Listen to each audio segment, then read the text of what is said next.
your thoughts on how you feel your team is, and I want to talk a little bit about the conditions you expect at Atkins. I always feel good about my team, but we're young and we're growing, and we've had flashes of really strong play this year. We've had times when we've just kind of let go and lost ourselves. So as a coach, you're always worried about that, but I guess you can say I'm cautiously optimistic. I think we're getting better. All coaches want their teams to get better quicker, but there's different venues and different situations and different pressures that we're put under, and guys handle things differently and they grow, and sometimes they do poorly, and you learn from it and get better. And this is still, we're growing. This is a growth program. It's been a growth season, and I feel good about it. I feel good about what I see from day to day, but again, there's still flashes of guys still entrenched in some habits we're trying to get them out of. You mentioned letting go. How hard was it to let go of the back nine of the Big Ten tournament?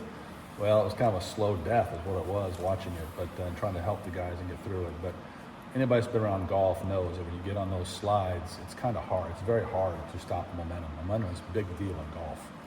And then when you put 5 guys doing it on a team, and then youth, and then experience at it too, it was difficult. But we didn't deserve to win. I said that before on the record, that we played really well for 2 1/4 rounds and had the tournament in hand, and usually we've held those.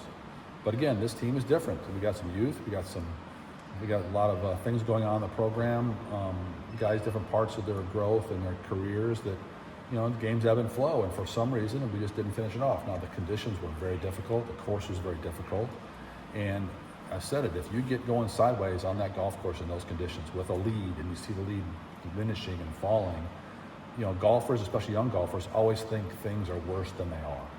They never are, but they think that's just human nature, and I think we got on that side of the equation and couldn't stop it. And but that being said, Ryan Voice and Jake Birdwell both finished top 7 in the tournament. Jake finished 3rd as a freshman.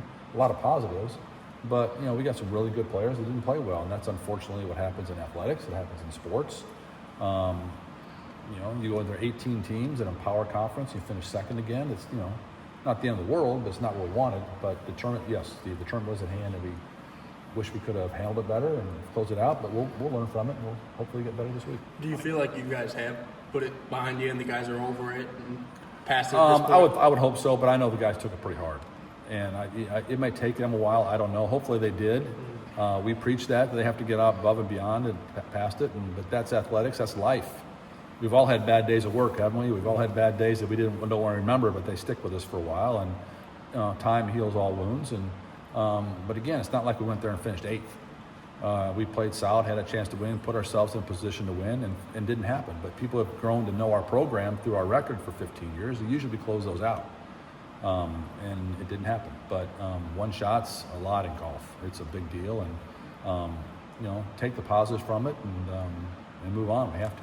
Mike, when I asked you about Jackson immediately after the Big Ten, you mentioned something about just added pressure that he's putting on himself just because this is it for him. This is his last postseason. I've had other coaches talk about the immediacy of the end being added intensity that's been good. I think it'd be the last thing you'd want for your guys is to put more pressure on themselves because of something just because they're a senior. It happens to all athletes and all sports. Right. It happened to me when I played. I had to relax and realize that enjoy this. It's not the end of anything. It's the start of something. You have the rest of your life, but stay here and enjoy your friends, enjoy the university, and and just enjoy the ride. But it's kids that want it badly, that want to do well, almost feel the pressure more. I mean, they do, because they want to do so well for their friends and for their teammates. And I think Jackson's no different. He cares about this place. He wants to do well. But people think in golf that you should be good every day, and your games come and go, which makes our run over this period of time really proud of the kids, because if you play golf, you know that your games disappear for a week, 2 weeks, 2 months, 6 months, and you just try to piece it together and shoot a score. We kind of fought that pretty well, the ebbs and flows of golf. And sometimes you just get in that thing and you just don't play well. That's why depth is important. Your teammates to hold you up. But Jackson, I think he just loves this place and wants to do well. He's competitive, and sometimes you just get in your own way, and that's kind of what happens to young players. How's the field stack up next week? Field's good. I mean, it's a regional, so you have one team from every 6 teams in the country. They do that's how they seed the thing. So the top 6, there's 6 seeds. You have the top, each one, the top 6 goes to those, and each team from the next 6 go to each site, and it ebbs and flows its way down. So, we're 14th in the country. We're a third seed. So we got Oklahoma State, North Carolina, who have been traditionally very good for a long time, and then you have Texas Tech, who's obviously been really good, had great players, got good players in the PGA Tour. And then what's interesting about this field that people may not realize is that maybe the big names aren't here, but there's some really good golf programs here that have beaten us up lately. I mean, Long Beach State beat us in Hawaii this year. They're a 5 seed. UNLV's beat us twice this year. They're a 6 seed. Marquette beat us. I think they're an 8 or 7 or 8 seed. Houston's really good. They're a 7. There's some mid-majors here that are really good teams that we're going to have to play well. I mean, this is mid-majors every year just seem to surprise people in golf because there's so many good golfers around. They come from all over the world, and again, it just takes one good week to change everything. And this is 3 days of just shootout golf, and you got to meet it with intensity. So there's a lot of teams here that can do some damage. Is there an advantage, or how much of an advantage, to hosting the tournament? Familiarity with the course and all that kind of stuff. I've been asked that a lot, and I think there's obviously a big advantage of knowing where the ball bounces and kind of where the greens break. But again, the course is going to be playing differently than we normally see it. I mean, it's long, rough. The greens are going to be firm. Pins are going to be tucked. It's something that you don't see every day for the public to play. But we do know the golf course. That's a big advantage. But again, playing at home, you're not in your normal routine. Things are different. More people are supporting you, which is awesome, which is great. We got to be sure to let ourselves embrace that and fall in line with that and not feel added pressure because of that. Like, what does it mean for you guys as a program to host this and have the opportunity to kind of showcase what you got here? I think it just shows the NCAA has respect in our program, and it's success we've had. Again, we mentioned that. We would have got these before, but the course wasn't ready. The facilities weren't ready. And now for the NCAA to reach out and want us to do it this year means they have respect in how our department can run an event. Zach Acton does a great job, and Jim Buzzy out at Atkins does a great job, and Nate, the superintendent, they're doing awesome. So the NCAA took our recommendation and said we can host it, and they trusted us. So I think it shows that they have confidence in our ability to put on a good show for all these teams. Because a lot of these kids aren't going to play on the PGA Tour, some of these other teams, and a lot of them aren't going to probably play in the national championship. So this is supposed to be a big deal to all the kids. It's supposed to be run like a big-time event, and I think that's what we're going to do. Go with the same lineup from Big Tens next week? We're working through that right now. Same 6 guys are going to be there. We're not sure who's going to play yet, but we're there right now.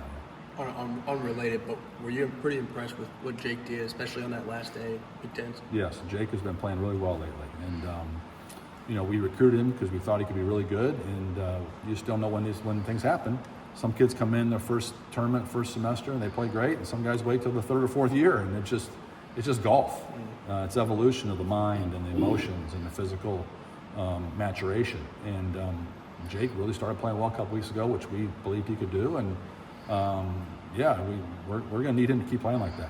You talk about the nerves and the pressure and stuff. Is it he's so young, he maybe doesn't know any better, he just goes and plays? Or maybe. I mean, you don't really know that. As a coach, nobody can really answer that. Maybe that's the case. Maybe he's just really good and getting good, and maybe he's just tough as nails.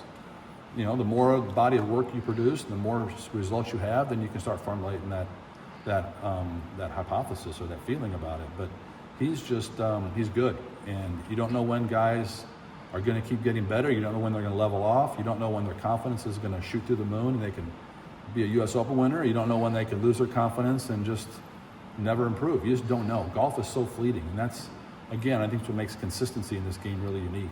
And teams and players should be proud of consistency because this game's very difficult. Jackson's had kind of quite the stretch off the course in the last week or so. Big Time Medal of Honor, Byron Nelson Award. Big time, yeah. What may I say about him beyond what he does? Well, I think Jackson's Big Ten Medal of Honor and the Byron Nelson Award is a recognition of his 4 years. And he's having a solid senior year, but probably not the level that he would have envisioned after his sophomore and junior years. But again, that's golf. But to get those awards just shows the kind of person he is, the kind of student he is, and goes about his business. And he's easy to root for. He's easy to pull for, and those awards solidify that. And then obviously he goes and plays good in the U.S. Open qualifier, and Jake plays good in the U.S. Open qualifier. So, they've had some a good couple weeks there. But for Jackson to get those awards, I think it just speaks to him as a person and a player. All right, thanks everybody.